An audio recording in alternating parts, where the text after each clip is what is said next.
오늘은 레딧 괴담 3편을 읽도록 하겠습니다. 구글 번역기를 돌려서 표현이 부자연스러울 수 있는 점 양해 부탁드립니다. 그럼 시작하도록 하겠습니다. 내 여동생의 전 남자친구가 가족 모임에 계속 나타난다. 여동생은 2년 전에 세상을 떠났는데 2년 전 여동생 리사가 세상을 떠났을 때 우리 가족은 완전히 달라졌다. 우리 가족이 원래 완벽했던 건 아니지만 세상에 완벽한 가족이 어디 있겠는가. 리사의 죽음은 우리 가족을 산산조각 냈다. 아버지는 거의 말을 하지 않으시고 어머니는 닥치는 대로 자선 행사에 참여하며 바쁘게 지내시고 나는 꼼짝없이 갇혀있는 기분이다. 화가 나고 누구를 탓해야 할지 모르겠다. 리사는 우리 가족을 하나로 묶어주는 접착제 같은 존재였다. 따뜻하고 외향적이며 항상 웃음이 넘치는 사람이었다. 사람들이 자연스럽게 끌리는 그런 사람이었다. 등산과 사진 촬영, 그리고 야외 활동을 좋아했다. 공식적으로는 사고사로 판명된 그녀의 죽음은 마치 시처럼 느껴졌다. 등산 중 미끄러져 계곡으로 떨어졌다. 적어도 경찰 보고서에는 그렇게 나와 있었다. 하지만 그게 사실이라면 왜 그녀의 유령이 아직도 우리 곁에 있는 것 같은 느낌이 들까? 리사의 전 남자친구 매트는 우리 가족의 일원이 아니었다. 그와 리사는 약 1년 동안 사귀다가 리사가 먼저 헤어지자고 했다. 리사는 그가 통제적이고 집착이 심하다고 했다. 끊임없이 문자를 보내고 예고 없이 찾아오고 친구들과 시간을 보낼 때면 은근히 비꼬는 말을 했다고 한다. 리사가 농담 삼아 그를 집착쟁이라고 불렀던 게 기억난다. 하지만 전혀 웃을 일이 아니었다. 정말이다. 헤어진 후 매트는 힘들어했다. 계속 문자를 보내고 음성 메시지를 남기고 심지어 직장에 꽃까지 보냈다. 리사는 대수롭지 않게 넘기며 결국엔 질릴 거라고 했다. 나는 리사의 말이 맞다고 생각했다. 장례식 전까지는. 다행히 매트는 장례식에 오지 않았다. 그런데 일주일 후 그가 우리 집 문 앞에 나타났다. 비가 내리는 목요일이었다. 엄마가 문을 열자 매트는 리사가 가장 좋아하는 백합 꽃다발을 들고 서 있었다. 그냥 조의를 표하러 왔어요. 그의 목소리는 부드러웠고 고개를 살짝 기울인 채 마치 약한 모습을 보이려 애쓰는 것 같았다. 원래 거절을 잘 못하는 엄마는 매트를 집에 들였다. 매트는 소파에 앉아 마치 우리보다 리사를 더 잘 아는 것처럼 리사에 대해 이야기했다. 그녀의 웃음소리, 미소, 팬케이크에 시럽을 듬뿍 뿌려 먹던 모습까지 묘사했다. 아빠는 입을 꾹 다문 채 아무 말도 하지 않았다. 매트가 마침내 떠나자 나는 엄마에게 왜 그를 들였냐고 물었다. 그도 슬퍼하는 거잖아. 엄마가 말했다. 하지만 나는 매트가 슬퍼하는 게 아니라는 느낌을 떨쳐낼 수 없었다. 그는 뭔가 맴돌고 있었다. 그 후 몇 달 동안 매트는 계속해서 나타났다. 가족 바베큐 파티, 명절 저녁 식사, 심지어 아빠 생일 파티에도 나타났다. 항상 초대받지 않은 채로 항상 이런저런 핑계를 대면서 엄마가 괜찮다고 했어 라든지 리사가 내가 여기 있는 걸 보고 싶어 했을 거야 같은 핑계를 댔다. 부모님은 슬픔에 잠겨 그를 그냥 넘겼다. 그는 해롭지 않아. 엄마가 말했다. 그냥 리사가 그리운 거야. 하지만 그건 그냥 무해한 게 아니었다. 그가 질문을 하기 시작했을 때는 더욱 그랬다. 지난 크리스마스에 매트는 부엌에서 나를 붙잡았다. 있잖아. 리사는 나한테는 달랐어. 그가 카운터에 기대어 말했다. 나는 몸이 굳었다. 그게 무슨 뜻이야? 그는 내가 수없이 봐왔던 그 얇고 불안한 미소를 지었다. 다른 사람한테는 절대 말하지 않는 것들을 나한테는 했어.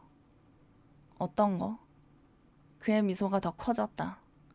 죽음이 두렵지 않다는 것 같은 거?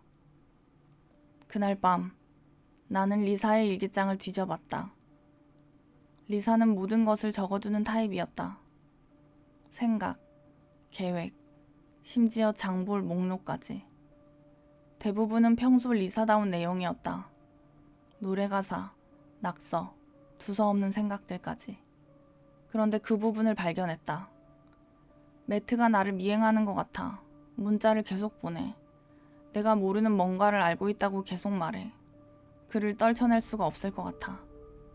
엄마에게 보여주면서 드디어 엄마가 이성을 되찾을 거라고 기대했다. 하지만 엄마는 대수롭지 않게 넘겼다. 리사는 가끔 과장된 면이 있어. 엄마가 말했다. 별일 아닐 거야. 며칠 후 길 건너편에 매트의 차가 주차되어 있는 걸 봤다. 처음은 아니었다. 전에도 길 모퉁이 근처에서 시동을 켜둔 채 서 있는 걸 봤지만 그냥 우연이겠지 하고 생각했다. 하지만 이번에는 알았다. 그는 우리 가족을 감시하는 게 아니었다. 나를 감시하고 있었던 거다. 지난주가 아빠 생신이었다. 매트가 나타났는데 리사가 사왔을 거라고 주장하는 선물을 들고 있었다. 등산로에 관한 화보집이었다. 더 이상 참을 수 없었다. 부모님 몰래 밖으로 나가서 그에게 따졌다. 여기서 뭐 하는 거야? 내가 쏘아붙였다. 그의 미소는 사라지지 않았다. 조의를 표하러 왔지. 그가 말했다. 리사가 너랑 헤어졌어. 너랑은 아무 관계도 맺고 싶지 않다고 했어. 왜 그녀를 놓아주지 못하는 거야? 그의 눈빛이 어두워졌다. 그녀가 그렇게 말했어? 응. 그는 한 발짝 더 가까이 다가와 속삭이듯 말했다. 그녀는 내게 많은 이야기를 했어. 다른 누구에게도 말하지 않는 것들 말이야. 그리고 그는 내가 절대 잊지 못할 말을 했다. 나 거기 있었어. 등산로에. 숨이 턱 막혔다. 뭐라고? 그는 다시 차갑고 공허한 미소를 지었다. 그녀는 넘어지지 않았어. 내 눈을 보고 놓아달라고 말했지.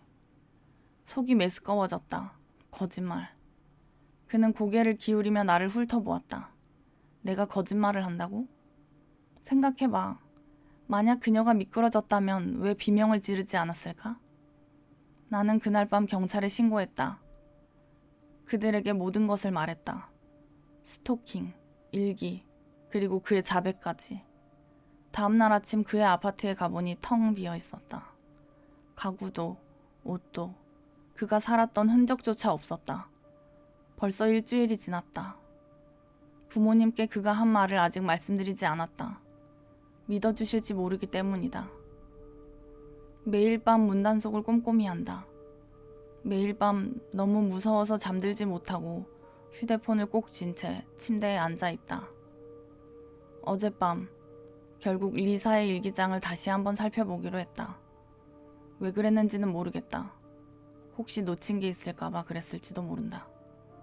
아니면 답을 찾고 싶었을지도. 그런데 이번에는 뭔가 달라져 있었다. 전에는 텅 비어있던 마지막 페이지에 삐뚤빼뚤한 검은 잉크로 한 문장이 휘갈겨 쓰여 있었다. 그는 보고 있지 않아. 안에 있어. 존재해서는 안 될 가족 비디오를 발견했다. 내가 7살 때 형이 세상을 떠났다. 형은 13살이었고 집 근처 호수에서 익사했다. 부모님은 형의 방에 손대지 않으셨다. 한번 시도해 보셨지만 너무 고통스러워서 차마 못하셨다. 그 후로 문이 닫힌 채로 있었다. 형의 방은 마치 형의 박물관처럼 되어버렸다.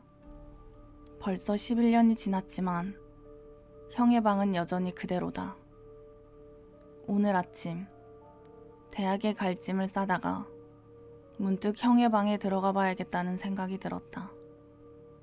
거창한 계획은 아니었다. 그냥 후드티 몇 벌이랑 기념품 몇 개만 챙겨서 향수병에 걸렸을 때 만질 수 있는 무언가를 가져오고 싶었을 뿐이다.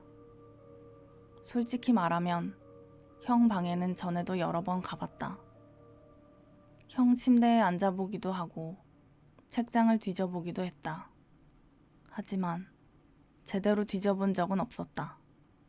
그건 옳지 않다고 생각했고 그럴 마음도 전혀 없었다. 그냥 형이 너무 그리웠다. 오늘도 그럴 생각은 전혀 없었다. 그의 서랍장 맨 아래 칸에 DVD 더미가 쌓여있는 걸 발견할 줄은 꿈에도 몰랐다.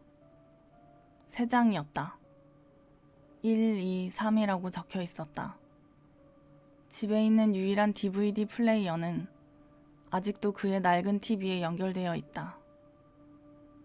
다른 건 몇 년 전에 다 스트리밍으로 바꿨다.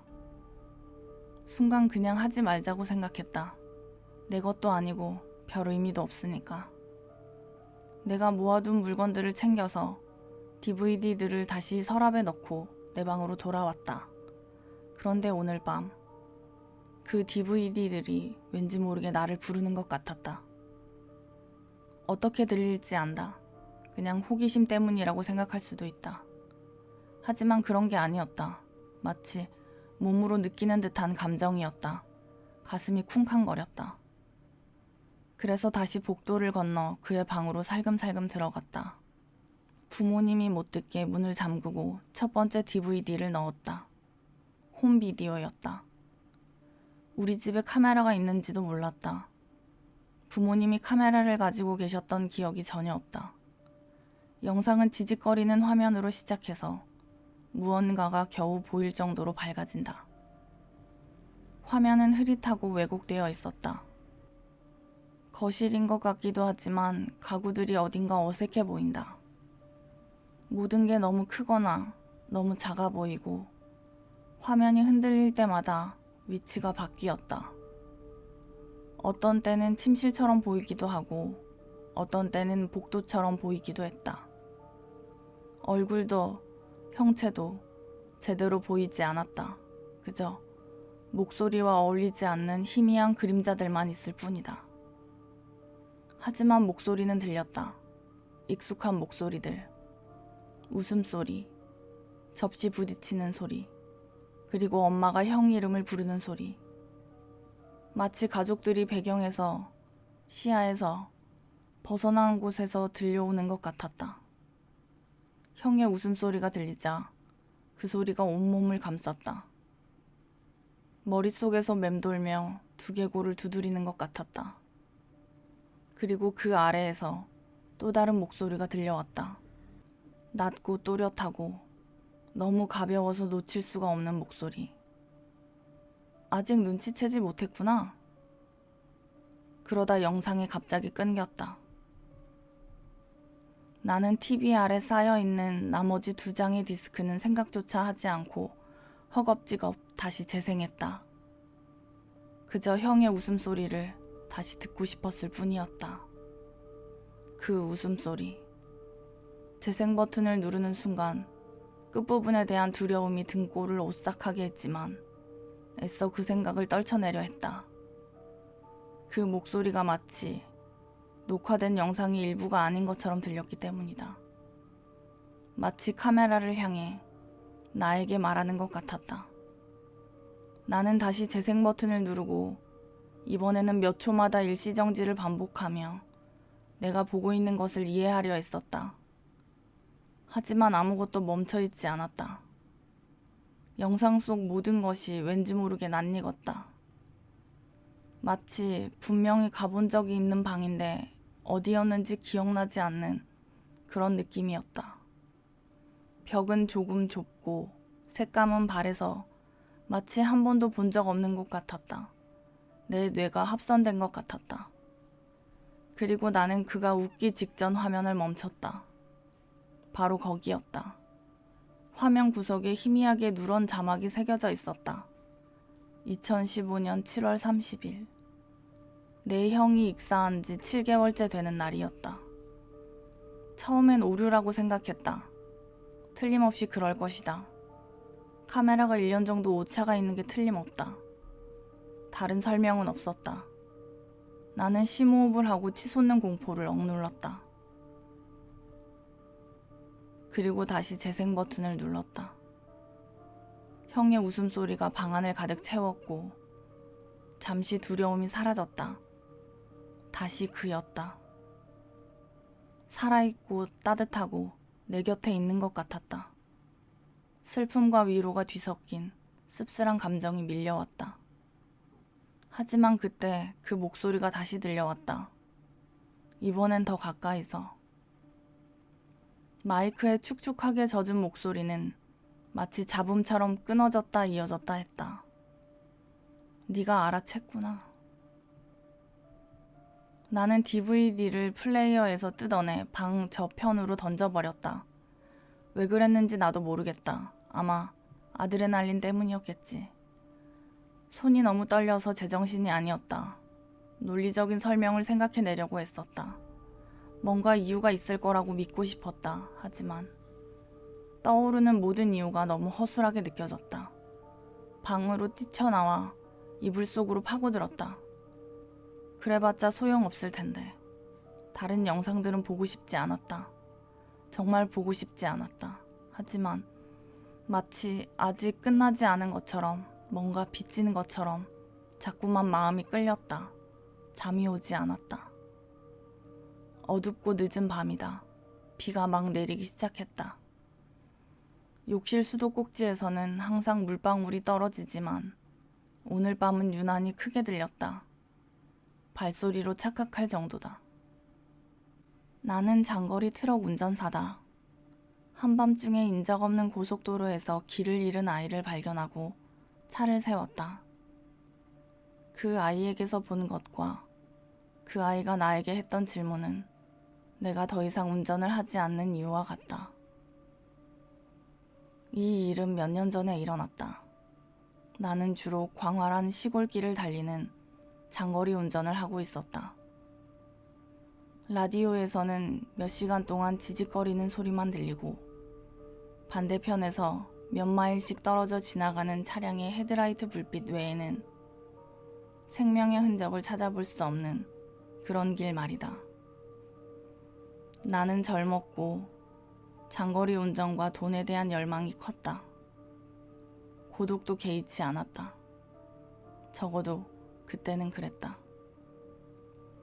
내가 달리던 길은 두 개의 큰 행정구역 경계 사이를 가로지르는 길고 황량한 고속도로였다. 정확히 어디인지는 말하고 싶지 않지만 드넓은 공터에 나무만 가득하고 그 외에는 아무것도 없는 곳을 상상해보라. 그곳은 운전자들 사이에서 통신이 안 되는 곳으로 악명이 높았다. 신호도 없고 양쪽으로 160km 이내에는 마을도 없으며 날씨도 변덕스러웠다. 대부분의 사람들은 낮에 그 길을 가려 했지만 스케줄은 스케줄이니까 어쩔 수 없었다. 내 스케줄은 한밤중에 그곳을 맞이하게 했다. 그 느낌이 아직도 생생하다. 헤드라이트 불빛이 비추는 곳 너머는 칠흑 같은 어둠뿐이었다. 마치 차 안을 짓누르는 듯한 그런 어둠이었다. 들리는 소리라고는 디젤 엔진의 웅웅거리는 소리, 간간히 들리는 에어브레이크의 씩 소리, 그리고 아스팔트 위를 스치는 타이어의 규칙적인 진동 소리뿐이었다. 최면에 걸린 듯했다. 너무나도 최면에 걸린 듯했다. 몇 주 전에 잠깐 쉬었다가 10시간쯤 운전을 했다. 커피 효과도 떨어지고 있었다. 계기판의 불빛은 희미한 초록빛으로 빛나고 있었는데 어쩐지 위안이 되기도 했지만 바깥의 어둠은 더욱 짙어 보였다. 눈꺼풀은 마치 납덩이를 달고 있는 것처럼 무거웠다. 그런 느낌을 참아내려고 했었다. 얼굴을 탁 치고 창문을 활짝 열어 시원한 바람을 쐬고 잡음 없이 들을 수 있는 음악을 크게 틀었다. 아마 새벽 2시나 3시쯤이었을 거다. 잠이 완전히 든 것도 아니고 그렇다고 완전히 깨어있는 것도 아닌 이상한 상태였다. 마치 뇌가 저전력 모드로 작동하는 것 같았다. 도로 위의 흰 차선이 흐릿해지고 늘어나고 왜곡되는 것처럼 보였다. 전형적인 피로 증상이었다. 눈을 세게 깜빡이며 초점을 맞추려고 애썼던 기억이 난다. 그때 그걸 봤다. 아니, 본 것 같았다. 헤드라이트 가장자리 도로 오른쪽 갓길에서 희미하게 깜빡이는 무언가가 있었다. 작고 땅에 바짝 붙어 있었다. 찰나의 순간 어렴풋이 사람처럼 보이는 형체가 보였는데 내가 지나가자 어둠 속으로 사라져버렸다. 처음 든 생각은 사슴이나 코요테였겠지. 흔한 동물이니까. 하지만 동물처럼 움직이지 않았다. 똑바로 서 있었다. 둔해진 뇌는 그걸 분석하려고 애썼다. 어른이라고 하기엔 너무 작고 트럭에 놀란 동물이라고 하기엔 너무 가만히 있었다. 그러다 내 이성은 도로에서 내 안전을 지키려고 끼어들었다. 피곤해서 그래. 환각. 뭐 그럴 수도 있지. 그리고 나는 거의 그걸 받아들일 뻔했다. 정말로. 고개를 저으며 옆에 놓인 물병에서 미지근한 물을 한 모금 마셨다. 앞길에 시선을 고정한 채 하지만 그 이미지가 자꾸만 눈에 띄었다. 작고 똑바로 선 형체. 마치 아이처럼. 말도 안 돼. 속으로 생각했다. 여기서? 인적도 드문데? 한밤중에? 불가능하다. 아이들이 새벽 3시에 국경을 넘나드는 고속도로를 돌아다니진 않는다. 분명 빛의 착시일 것이다. 덤불 때문일 수도 있고 내 눈이 장난치는 걸 수도 있다. 피곤해서 더 이상한 것도 본 적이 있다. 춤추는 그림자, 사람처럼 보이는 나무들, 한계를 시험하는 일의 일부다. 한 30분쯤 더 운전을 했다. 그 이미지는 점점 사라지고 이성적인 생각이 점점 이겨내기 시작했다. 그냥 환상이었을 뿐이다. 그때 습관처럼 조수석 쪽 사이드 미러를 흘끗 봤다. 항상 확인하는 습관이다. 그리고 온몸에 소름이 돋았다. 그냥 차가운 정도가 아니라 마치 진흙탕처럼 녹아내리는 것 같았다. 저 멀리 사라져가는 트레일러 헤드라이트의 붉은 불빛에 희미하게 비춰진 작은 형체가 보였다. 길가에 서 있었다. 내가 무언가를 봤다고 생각했던 바로 그 자리였다. 덤불도 아니었고 그림자도 아니었다. 작고 분명한 형체가 거기에 서 있었다. 내 트럭이 점점 멀어져가는 동안에도 움직이지 않았다. 심장이 쿵쾅거리기 시작했다. 피곤해서 그런 게 아니었다. 이건 진짜였다. 누군가 혹은 무언가가 저 뒤에 있었다. 그리고 아주 작아 보였다. 온몸의 본능이 소리쳤다. 위험해. 틀렸어. 계속 가. 하지만 또 다른 목소리. 아마도 우리를 인간답게 만드는 그 목소리가 다른 말을 속삭였다. 아이? 혼자 여기 있다고? 다쳤거나 길을 잃어버렸으면 어떡하지? 몇 초 동안 그 시간이 영원처럼 느껴졌다. 거울 속 형체는 점점 작아지고 희미해졌다. 지금 당장 행동하지 않으면 그 아이는 다시 어둠 속으로 사라질 것이다. 맙소사. 만약 아이를 거기에 두고 간다면 이성적인 판단을 무시하고 당장이라도 차를 몰고 나가고 싶은 본능적인 충동을 억누르며 나는 결심했다. 트레일러 속도를 줄였다. 에어브레이크는 마치 화난 뱀처럼 쉿쉿 소리를 냈다. 갓길에 차를 세웠다. 트럭은 저항하듯 삐걱거렸다. 비상등을 켰다. 어둠 속에서 깜빡이는 비상등 불빛이 규칙적으로 울려 퍼졌다. 그러다가 좁은 갓길에서 짐칸이 가득 찬 트레일러를 끌고 절대 해서는 안 될 짓을 저질렀다. 후진을 시작한 것이다. 천천히 조심스럽게 백미러를 번갈아 보며 트레일러가 똑바로 가도록 애쓰고 그 작은 형체를 다시 찾으려 애썼다. 타이어 아래 자갈이 부서지는 소리가 이상하리만치 크게 들렸다. 1분, 아니 2분 정도 걸렸지만 마치 1시간처럼 느껴졌다. 마침내 빨간 후미등 불빛이 그곳을 다시 비췄다. 그리고 거기에 있었다. 아이였다. 트럭을 세워 아이 옆 한 3m쯤 떨어진 곳에 섰다. 상향등을 켜서 더 잘 보려고, 그리고 내가 트럭이라는 것을 확실히 보여주려고 했다. 아이는 작았다. 정말 작았다. 6살, 7살쯤 되어 보였다. 불빛 때문에 정확히 알기는 어려웠다. 아이는 숲이 시작되는 갓길의 가장자리에 그냥 서 있었다. 숲이 도로를 따라 빽빽하게 들어서 있었다. 키 크고 어두운 소나무와 덤불이 마치 내 차 헤드라이트가 닿지 않는 곳의 검은 벽처럼 느껴졌다. 아이는 나를 쳐다보지 않았다. 길과 평행하게 서서 그냥 걷고 있었다. 천천히. 마치 산책이라도 하는 것처럼. 방금 옆에 멈춰선 거대한 18륜 트럭의 엔진 소리와 번쩍이는 헤드라이트를 전혀 의식하지 못하는 듯했다. 아이는 잠옷처럼 보이는 옷을 입고 있었다. 얇고 밝은 색의 잠옷. 쌀쌀한 밤 공기에 겉옷도 신발도 신지 않은 것 같았다. 머릿속이 휘청거렸다. 이건 잘못됐다. 모든 면에서 잘못됐다. 나는 시동을 껐다. 갑작스러운 정적은 귀청을 찢을 듯 했고 귀뚜라미 소리와 차 안에서는 느껴지지 않는 바람에 나뭇잎이 흔들리는 소리가 더욱 크게 들렸다. 심장은 여전히 쿵쾅거렸다. 두려움과 아드레날린, 그리고 막 솟아오르는 책임감이 뒤섞인 이상한 감정이었다. 나는 창문을 내렸다.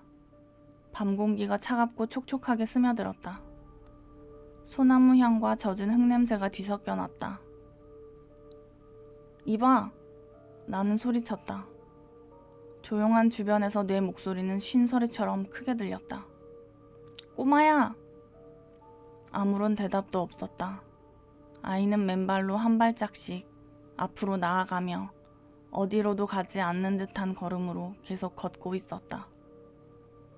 고개는 살짝 숙여져 있어 얼굴이 제대로 보이지 않았다. 꼬마야, 괜찮니? 이번에는 좀 더 큰 소리로 다시 불렀다. 아이는 아주 천천히, 정말 천천히 멈춰섰다. 고개를 완전히 돌리지는 않고 내 헤드라이트 불빛에 비친 창백한 뺨의 일부가 보일 정도로 살짝 고개를 돌렸다. 여전히 나를 보지 않았다. 옆에 서 있는 수톤짜리 차를 여전히 무시하고 있었다.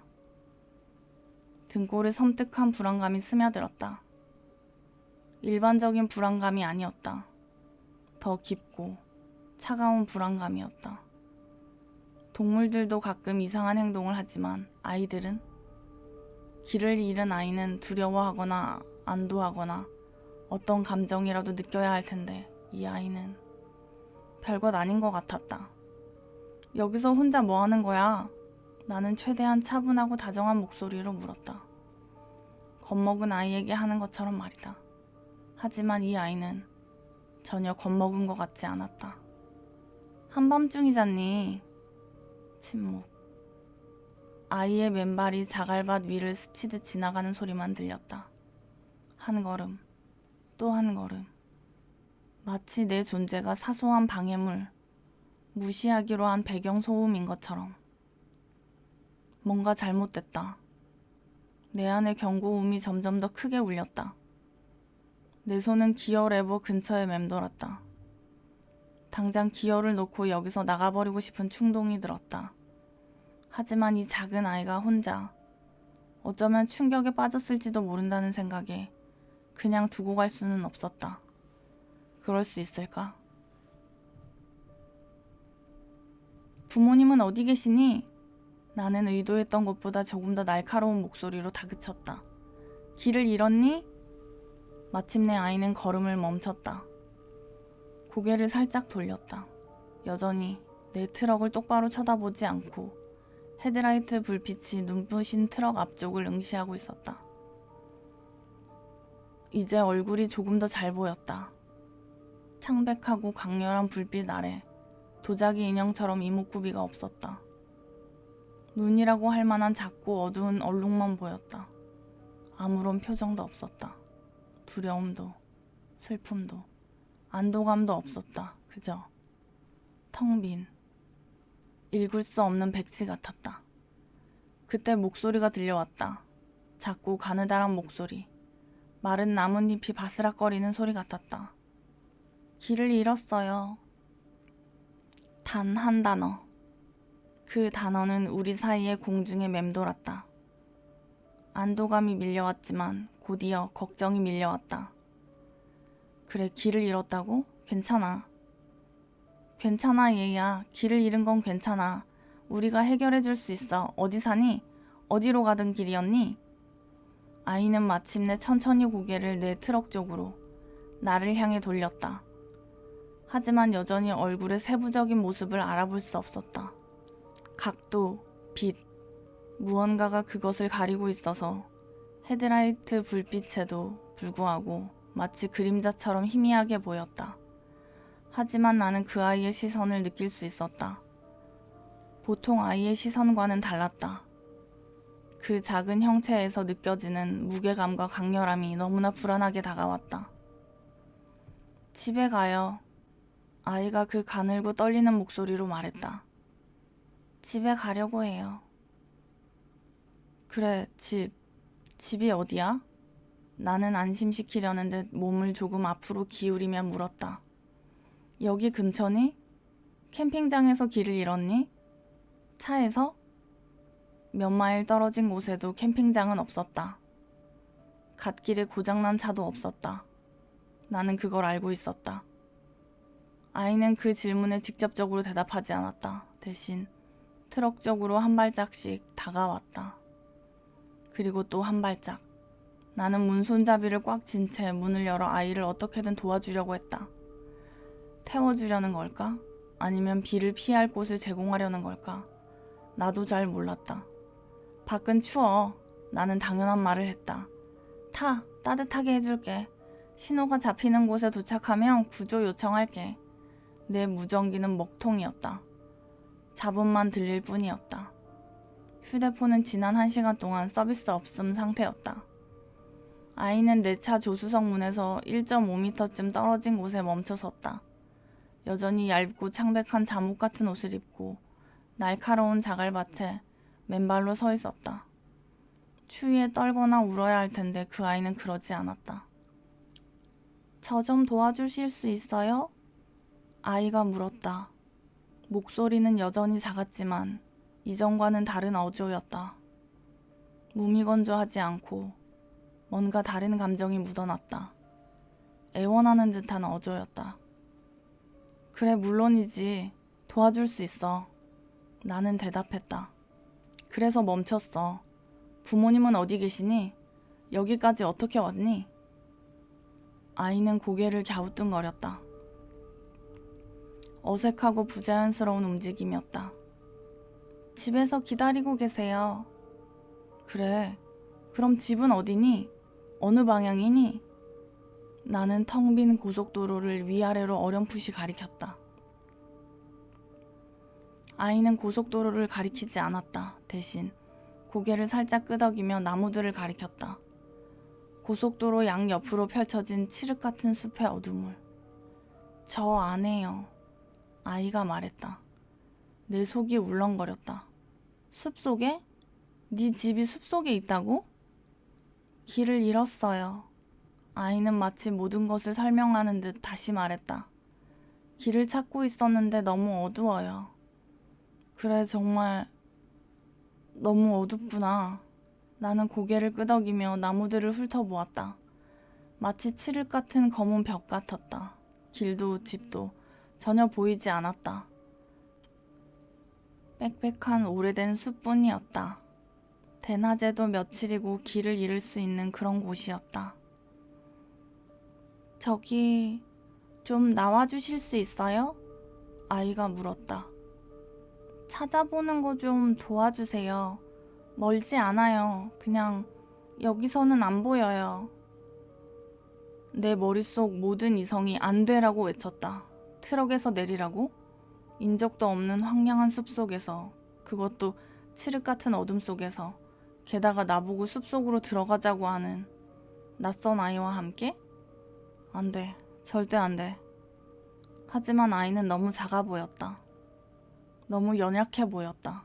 만약 아이가 정말로 집이 조금만 들어가면 있고 정말로 길을 잃었다는 말이 사실이라면, 얘야, 그건 안 될 것 같구나. 나는 최대한 부드럽게 말하려고 했었다. 밤에는 거긴 위험해. 우리 둘 다. 제일 좋은 건 네가 나랑 같이 차에 타는 거야. 신호가 잡힐 때까지 차로 이동한 다음 경찰이나 공원 관리소에 연락할게. 그 사람들이 네 집을 제대로 찾아줄 거란다. 아이는 그저 멍하니 서 있었다. 아무 표정도 읽을 수 없는 얼굴로 나를 응시했다. 하지만 바로 저기 있잖아요. 아이는 조금 더 단호한 목소리로 말했다. 조금만 더 가면 돼요. 거의 다 보여요. 만약 밖으로 나오시면 문에서 새어나오는 불빛이 도움이 될 거예요. 온몸에 소름이 돋았다. 이 상황은 뭔가 심각하게 잘못됐다. 나를 밖으로 나오게 하려는 방식, 정상적인 감정 반응이 전혀 없는 것, 잠옷 차림, 맨발, 숲속이라는 배경까지. 나는 아이를 자세히 살펴보며 그 모호한 표정을 읽어보려 했었다. 내 차와 헤드라이트는 밝았지만 아이는 빛을 반사하기보다는 흡수하는 것 같았다. 눈은 여전히 제대로 볼 수 없었다. 그저 텅 빈 어둠뿐이었다. 트럭에 타는 게 좋겠어. 내 목소리는 이제 좀 더 단호해졌다. 여기가 더 따뜻해. 같이 해결해보자. 아이는 한 걸음 더 가까이 다가왔다. 이제 거의 내 트럭 발판 바로 앞까지 다가왔다. 제발요. 아이의 가늘고 떨리는 목소리가 다시 들렸다. 다리가 아파요. 더 이상 걸을 수가 없어요. 조금만 도와주시면 안 될까요? 길까지만요. 내 안에서 갈등이 격렬하게 일어났다. 트럭 운전사로서 수년간 트럭 휴게소에서 온갖 이상한 일들을 보고 듣고 단련된 본능이 경고음을 울리고 있었다. 하지만 인간의 본능, 곤경에 처한 아이를 보는 본능은 여전히 남아있었다. 나는 너무 피곤했다. 정말 너무 피곤했다. 정신이 제대로 박히지 않은 건가? 어쩌면 이 모든 게 이상한 오해일지도 모른다. 나는 눈을 가늘게 뜨고 아이를 지나쳐 아이가 가리킨 나무 숲 쪽을 보려고 했었다. 혹시 내가 놓치고 있는 희미한 오솔길이나 숲속 깊은 곳에서 깜빡이는 불빛이라도 있을까? 아니, 아무것도 없었다. 칠흑 같은 어둠뿐이었다. 단단하고 꼼짝도 하지 않는 칠흑 같은 어둠. 그때 나는 그것을 보았다. 처음에는 분명하게 보이지 않았다. 마치 이상현상 같았다. 아이 뒤편의 어둠 속에서 무언가 이상한 것이 보였다. 아이는 숲을 등지고 내 트럭을 바라보고 서 있었다. 아이 뒤로는 숲의 칠흑 같은 어둠이 펼쳐져 있었다. 아니, 그래야만 했다. 하지만 무언가가 아이에게 연결되어 있었다. 아이의 허리 아래쪽, 얇은 잠옷 상의 아래에서 뻗어나와 나무들이 더 깊은 그림자 속으로 사라지는 무언가가 있었다. 처음에는 헤드라이트 불빛이 이상한 각도로 비쳐 그림자가 드리워진 착시 현상이라고 생각했다. 혹시 아이가 끌고 가는 밧줄인가? 아니면 나뭇가지에 걸린 옷조각인가? 나는 더 잘 보려고 몸을 앞으로 기울였다. 아이는 여전히 낮고 끈질긴 목소리로 중얼거리고 있었다. 멀지 않아요. 제발 도와주세요. 너무 추워요. 하지만 난 더 이상 그의 말에 귀 기울이지 않았다. 온통 그 뒤에 있는 무언가에 시선이 쏠려 있었다. 그건 밧줄도 아니었고 그림자도 아니었다. 그건 튜브였다. 길고 어둡고 굵은 튜브. 마치 아이의 허리 아래쪽에서 믿을 수 없을 정도로 매끄럽게 뻗어나온 것 같았다. 밤의 그림자가 형체를 갖춘 듯 어둡고 무광택이었으며 아이에게서 10피트에서 15피트쯤 뻗어나가더니 두 그루의 굵은 소나무 사이의 칠흑 같은 어둠 속으로 사라졌다. 뻣뻣하지 않았다. 마치 그림자로 만들어진 거대하고 느릿한 탯줄처럼 아주 미세하고 거의 감지할 수 없는 유연성이 느껴졌다. 내 헤드라이트 불빛을 전혀 반사하지 않았다. 그저 흡수할 뿐이었다. 숨이 턱 막혔다. 차가웠던 내 온몸의 피가 얼어붙는 것 같았다. 이건 단순히 잘못된 게 아니었다. 이건 불가능했다. 부자연스러웠다. 아이는 여전히 나를 달래려 애쓰고 있었다. 도와주실 거예요? 저기 있어요. 거의 다 왔잖아요. 겨우 목소리를 찾았지만 거의 속삭이듯 작았다. 무언가에서 눈을 뗄 수가 없었다. 꼬마야, 저게 뭐야? 네 뒤에 있는 게? 아이는 움찔했다. 크게 움직이는 건 아니었다. 작은 몸이 아주 미세하게 거의 눈에 띄지 않게 움츠러드는 정도였다. 애원하듯 기울인 머리를 똑바로 들었다. 얼굴에 드리워진 멍한 표정이 굳어지는 듯했다. 뭐가 뭐예요? 아이의 목소리에서 애원하는 기색은 사라지고 다시 무미건조해졌다. 더 차가워졌다. 저건 말이야. 나는 떨리는 손가락으로 가리키며 더듬거렸다. 네 등에서 나와서 숲속으로 들어가고 있어. 저게 뭐야? 아이는 돌아보지 않았다. 그럴 필요도 없었다. 그 어둡고 보이지 않는 눈빛이 나를 꿰뚫어 보는 듯했다. 아무것도 아니에요. 아이가 말했다. 목소리는 여전히 작았지만 뭔가 새로운 날카로움이 느껴졌다. 단호함이 느껴졌다. 아저씨가 환각을 보는 거예요. 피곤해서 그래요. 내가 아까 했던 합리화를 역이용하고 있었다. 아니야. 순수한 공포에 떨리는 목소리로 말했다. 아니야. 저기 보여. 저기 있어. 그건 너와 연결돼 있어. 아이는 한참 동안 침묵했다. 내 심장이 쿵쾅거리는 소리만 들렸다. 너무 커서 그가 들을 수 있을 것 같았다. 귀뚜라미 소리도 멈췄고 바람도 잦아들었다. 부자연스러운 정적이 주변을 감쌌다. 그때 아이의 얼굴이 변하기 시작했다. 영화 속 괴물처럼 극적인 변신은 아니었다. 훨씬 더 미묘하면서 훨씬 더 섬뜩한 변화였다. 멍한 표정은 사라지지 않지만 더욱 날카로워졌다. 창백했던 피부가 뼈를 감싸듯 팽팽해졌다. 눈이 있던 자리, 그것은 얼룩들은 더욱 깊어지고 그림자가 짙어지고 더욱 강렬해지는 듯했다. 그리고 고대에 완전히 낯선 무언가가 그들의 얼굴을 스쳐 지나갔다. 그것은 인간의 분노가 아니었다. 더 오래되고 더 차갑고 더할 나위 없이 인내심이 강했던 무언가가 이제 한계에 다다른 듯했다. 내 차의 공기는 갑자기 답답하고 무거워져 숨쉬기조차 힘들었다. 트럭에서 내려. 아이가 말했다.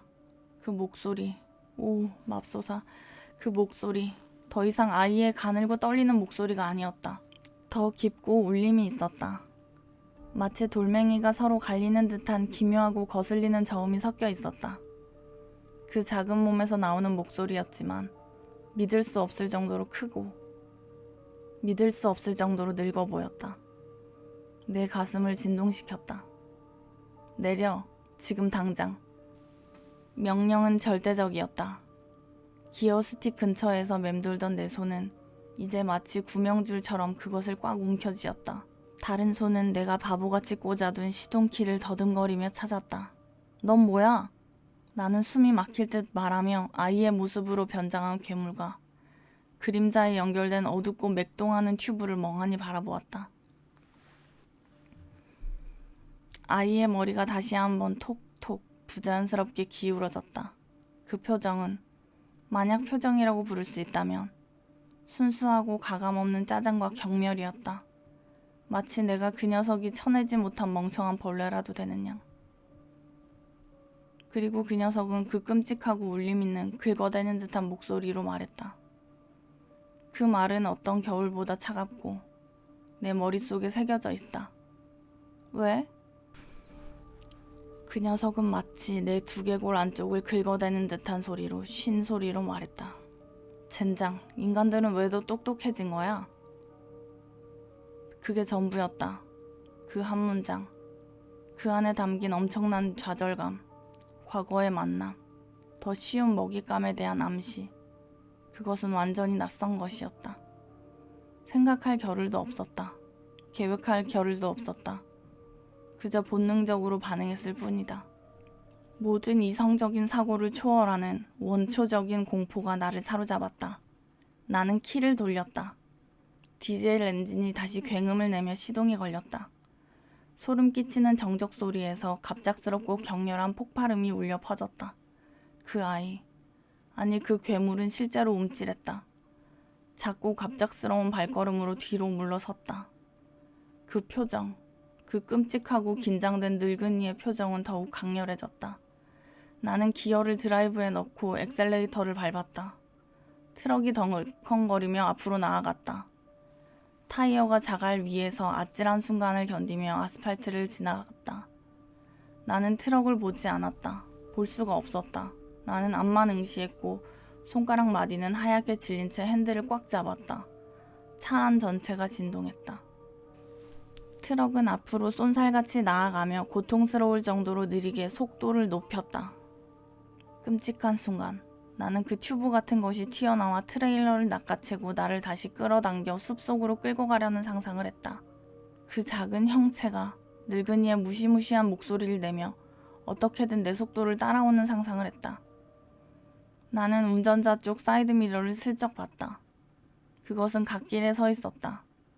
움직이지 않고 멀어져가는 내 트럭의 헤드라이트가 그 작은 실루엣을 선명하게 비췄다. 그리고 그 뒤로 검은 튜브가 여전히 보였다. 두껍고 음흉한 줄이 끝없이 펼쳐진 숲의 밤속으로 뱀처럼 뻗어 있었다. 그것은 수축하거나 움직이는 것 같지 않았다. 그냥 거기에 있었다. 그것은 추격하지 않았다. 그저 서서 내가 가는 것을 지켜보았다. 그리고 어쩐지 그것이 더 끔찍했다. 그 엄청난 자신감, 그 인내심. 마치 다른 사람들이 올 것을 알고 있는 듯, 아니면 이런 시도가 실패한 것에 짜증이 난 것일지도 모른다. 나는 운전했다. 얼마나 오래 운전했는지는 모르겠다. 그냥 운전을 했다. 발이 바닥에 붙어버린 듯 움직이지 않았다. 엔진은 굉음을 내며 질주했다. 속도계 반응이 올라가는 것을 지켜보았다. 그 크기의 차량이 그 어두운 도로에서 달릴 수 있는 법적 안전 한계를 훨씬 넘어섰다. 하지만 신경 쓸 겨를이 없었다. 숲과 어둠의 탯줄로 연결된 어린아이 같은 형체의 그 모습, 그리고 그 끔찍하고 긁어대는 듯한 목소리가 내 눈꺼풀 안쪽에 각인되어 있었다. 1시간, 어쩌면 그 이상을 죽거나 체포될 만한 속도로 운전했다. 아드레날린이 서서히 사라지고 그 어떤 피로보다도 더 깊고 뼛속까지 스며드는 떨리는 극심한 피로감이 밀려왔다. 손이 너무 심하게 떨려서 핸들을 똑바로 잡기도 힘들었다. 눈물이 얼굴을 타고 흘러내렸다. 슬픔 때문이 아니라 순수한 공포와 안도감 때문이었다. 동쪽 하늘에 희미한 새벽빛이 감돌기 시작하고 휴대폰 신호가 잡혔다는 알림이 울리자 나는 눈에 띄는 넓은 곳에 차를 세웠다. 나는 거의 트럭에서 떨어질 뻔했고 자갈밭에 토를 쏟아내다 겨우 헛구역질만 남았다. 차가운 땅바닥에 앉아 한동안 몸을 떨며 해 뜨는 것을 바라보았다. 그저 꿈이었기를, 피로 때문에 생긴 환각이기를 간절히 바랐다. 하지만 꿈이 아니라는 걸 알고 있었다. 그 튜브의 세부적인 모습, 목소리, 그리고 질문까지. 그렇게 구체적이고 일관성 있고 완전히 낯선 것을 환각으로 볼 리가 없었다. 나는 신고하지 않았다. 누구에게 신고하겠는가? 뭐라고 말하겠는가? 경찰관님, 숲에서 악몽의 탯줄로 묶인 코스믹 호러의 존재인 어린아이를 봤는데요. 내가 그 아이의 저녁 식사가 되기 싫어서 미칠 뻔했어요. 라고 말하면 분명 감옥에 갇히고 음주 측정과 약물 검사를 받고 정신감정을 받게 될 것이다. 나는 그 운행을 기계적으로 마쳤다. 짐을 내려놓고 트럭을 차고지로 몰고 갔다. 그리고 그만뒀다. 나는 그들에게 너무 지쳐서 휴식이 필요하다고 말했다. 그들은 나를 설득하려고 애썼다. 다른 노선도 제안하고 급여도 올려주었다. 하지만 도저히 그럴 수 없었다. 눈을 감을 때마다 그 아이, 그 튜브, 그 숲이 떠올랐다. 어두운 길은 언제나 덫처럼 느껴졌다. 결국 나는 집에서 일할 수 있는 동네 일자리를 찾았다. 가능하면 외딴 곳에서는 운전하지 않는다. 특히 밤에는 더더욱. 아직도 악몽을 꾼다. 가끔 너무 피곤해서 늦은 밤, 운전할 때 시야 가장자리에서 무언가 번쩍이는 것을 보면 심장이 터질 것 같다. 그게 뭔지 모르겠다. 외계인일까? 악마일까? 아니면 우리가 흔히 생각하는 어떤 범죄에도 들어맞지 않은 무언가일까? 내가 아는 건 그게 어딘가에 있다는 것이다. 그리고 그건 아주 끈질기다. 게다가 예전처럼 효과가 없다는 걸 깨달은 것 같다. 도대체 왜 인간들은 더 똑똑해진 거야? 그 질문이 자꾸만 머릿속을 맴돈다. 마치 그들이 항상 그랬던 건 아니라는 듯. 옛날에는 우리가 더 쉬웠다는 듯. 어쩌면 나처럼 어두컴컴한 길에서 지치고 외로운 사람들이 차에서 내리라는 요청을 받으면 그냥 내렸다가 다시는 돌아오지 않았던 시절이 있었을지도 모른다는 듯. 그러니 만약 당신이 한밤중에 길고 외로운 길을 운전하다가 설명할 수 없는 무언가를 보게 된다면 그냥 계속 운전하십시오. 어쩌면 이제 더 현명해졌다는 건 멈추지 말아야 할 때를 아는 걸지도 모릅니다. 도움을 청하는 것이 보이는 것과 다를 수도 있으니 도와주고 싶다는 내면의 목소리를 무시해야 할 때를 아는 거죠. 안전운전하세요. 그리고 제발 밝은 도로를 이용하세요.